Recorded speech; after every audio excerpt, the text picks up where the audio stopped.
इस क्वेश्चन में हमें पहले ही दिया हुआ है कि एबीसी एक ट्राइंगल है जिसमें जो बी है वो राइट एंगल है। राइट एंगल का मतलब 90 डिग्री का है, समकोण है। ठीक है, और हमें गिवन क्या है? गिवन हमें ये चीजें, देखिए आप यहाँ पे दे रखा है, तो ये हमें गिवन है। ऑलराइट, तो हमने सीधे डायग्राम बना लिया इसमें, और यहाँ B90 का था, मैंने B90 मान लिया, तो उस हिसाब से फिर A यहाँ पर आएगा और C यहाँ पर आएगा, ABC ऐसे आएगा। ठीक है, अब देखिए इसके अंदर सबसे पहले tan A, ये हमें गिवन है। आपको रूल पता है, रूल नंबर 4 आपको पता है ना, उसके हिसाब से tan की वैल्यू क्या होती है? P अपॉन में B, P अपॉन में B, ये होती है tan की वैल्यू। ठीक है, अब यहाँ पे लिखा है tan A, तो थीटा हमारा यहां बनेगा और रूल नंबर 2 लगेगा, जिसके अकॉर्डिंग अगर थीटा यहां होता है तो यहां पर होता है आपका परपेंडिकुलर, यानी कि लंब। यहां पर होता है आपका हाइपोटेनियस, यानी कि कर्ण। यहां पर होता है आपका बेस, यानी कि आधार। अब यहाँ पे लिखा है P अपॉन में B, तो P हमारा 1 हो गया, यहां आप लिख देंगे 1। B हमारा √3 हो गया, यहां पर आप लिख देंगे √3।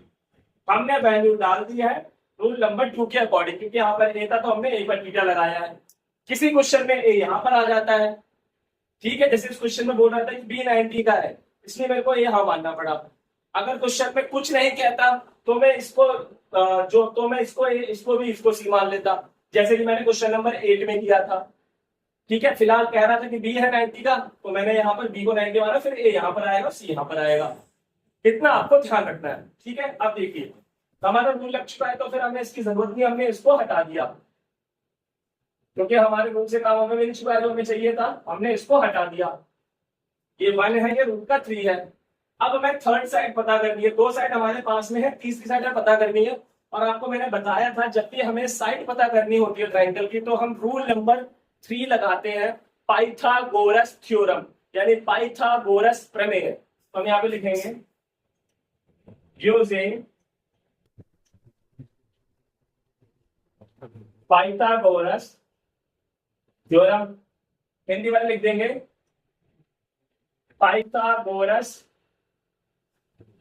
प्रमेय। ठीक है, ये हिंदी वाले लिख देंगे।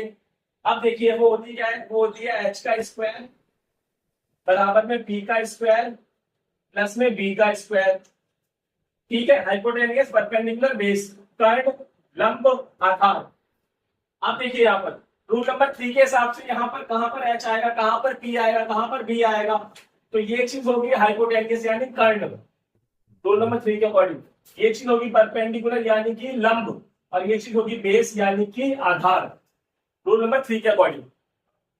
अब तो h हमारा हो गया AC, तो हम लिख देंगे यहाँ पे AC का स्क्वायर, P हो गया हमारा AB, हम लिख देंगे AB का स्क्वायर, और B हो गया हमारा BC, लिख देंगे BC का स्क्वायर। ठीक है, मेरे पास जगह नहीं है नीचे, इसलिए मैं यहां पर कर दे रहा हूं, आप लोग नीचे ही कर दीजिएगा। ठीक है, अब देखिए AC हमें पता नहीं है, तो AC को ऐसे ही छोड़ देंगे हम।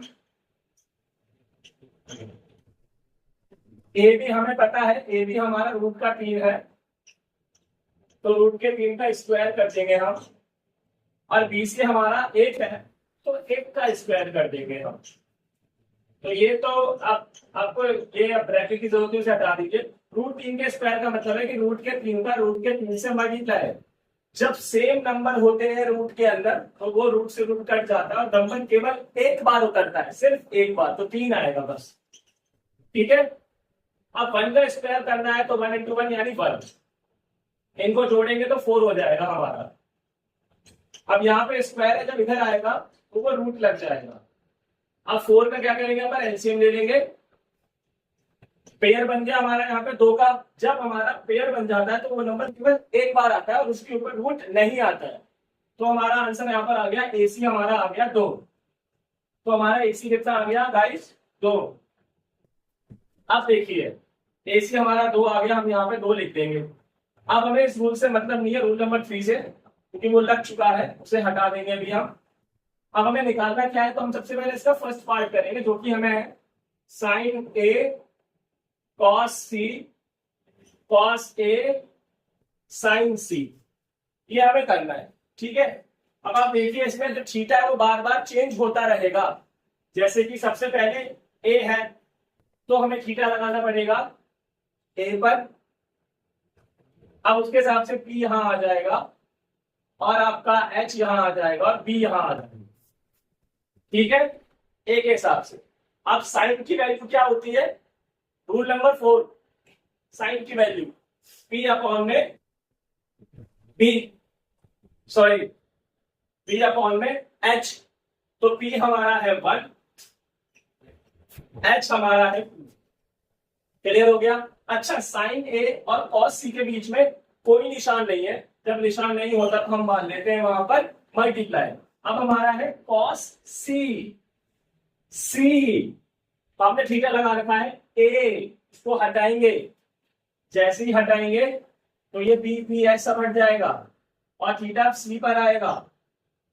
अगर थीटा सी पर आया, ठीक है, अगर थीटा सी पर आया तो फिर रूल चेंज हो चुका है, तो फिर ये हो जाएगा पी, ये हो जाएगा एच और ये हो जाएगा बी। अब कॉस की वैल्यू क्या होती है, रूल नंबर 4, कॉस की वैल्यू क्या होती है जरा बताइए आप मुझे। तो वो होती है पी अपॉन में एच।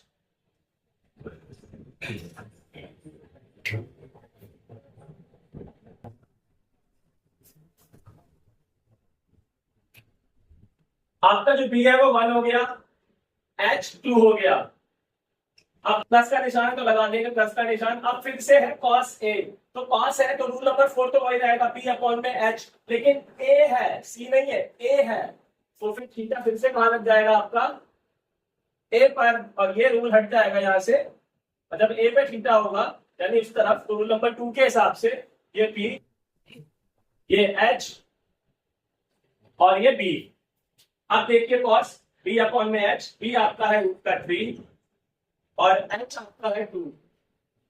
कॉस ए और साइन सी के बीच कोई निशान नहीं है, आप क्या मान लेंगे, मल्टीप्लाई का निशान आप मान लेंगे। साइन की वैल्यू होती है रूल नंबर 4 के हिसाब से पी अपॉन में एच, लेकिन ये साइन सी है, सी है तो थीटा यहां पर आएगा। जब थीटा यहां पर आएगा तो रूल चेंज हो जाएंगे हमारे, यानी कि हमारा ये हो जाएगा आपका P, ये हो जाएगा H और ये हो जाएगा हमारा P।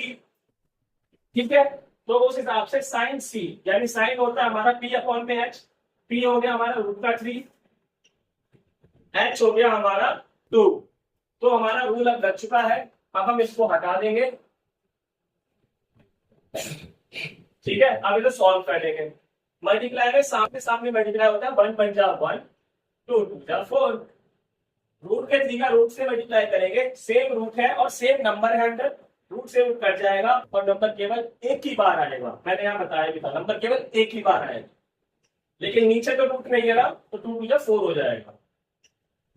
अब इसको ऐसे लिख लो, नीचे सेम है तो ऐसे लिख लो, ऊपर वालों को जोड़ दो 1 + 3, तो वैसे भी वो हो जाएगा 4 अपॉन में 4, काट के आपका आंसर आ जाएगा 1। तो आपका इसका आंसर आ गया 1। ये सेकंड पार्ट आ गया आपके सामने, यहाँ पे लिखा है कॉस ए, कॉस यानी रूल नंबर 4 जो कि होता है कॉस का बी अपॉन में एच। ए लिखा है तो थीटा आपका लगेगा ए पर, तो उस हिसाब से ये पी हो जाएगा, ये एच हो जाएगा और ये आपका बी हो जाएगा। समझ में आया? मैंने आपको चारों रूल वीडियो के स्टार्टिंग में बता दिए हैं। ठीक है, तो बी हमारा हो गया 1, सॉरी बी हमारा हो गया रूट का 3 और एच हो गया 2।